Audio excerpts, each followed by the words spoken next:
नमस्कार मित्रांनो, विदर्भाचा खादाड होममध्ये तुमचं स्वागत आहे। चला तर आज आपण बनवूया जन्माष्टमी स्पेशल लोऱ्या।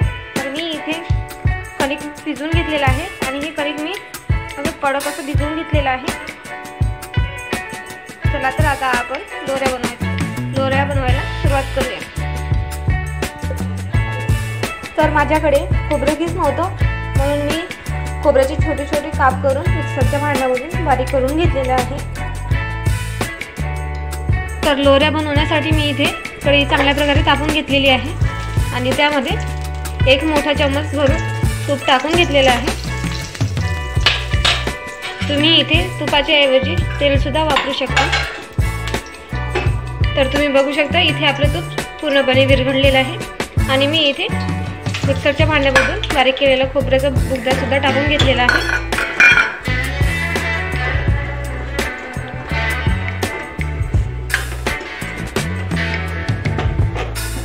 तुम्ही बघू शकता खोबऱ्यामध्ये तेल सुद्धा मिक्स झालेलं आहे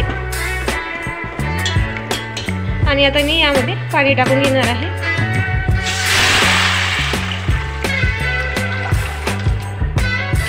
तर मी इथे पाण्याचा 1.5 जग भरून वापर केलेला आहे।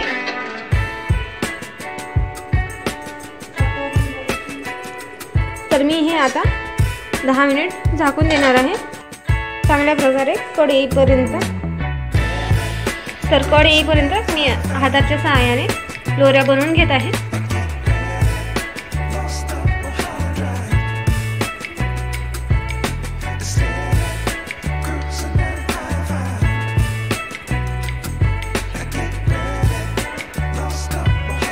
तर तुम्ही बघू शकता अगदी 10 मिनिटाच्या आत आपल्या लोऱ्याच्या पाकाला मस्तपैकी कड आलेला आहे।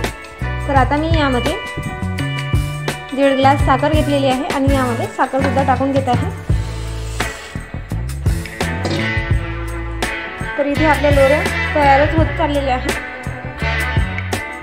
तर आता मी ह्या लोऱ्या पाकामध्ये टाकून घेत आहे।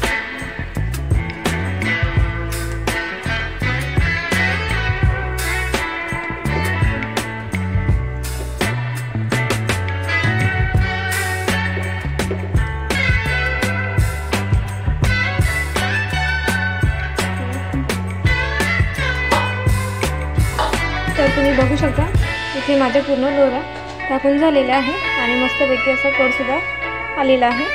तर मी ह्या लोऱ्या 15 मिनिट लो फ्लेमवर शिजू देणार आहे। तर इथे आपल्या लोऱ्याला 15 मिनिट झालेले आहे। तर आता मी यामध्ये इलायची पूड टाकून घेणार आहे।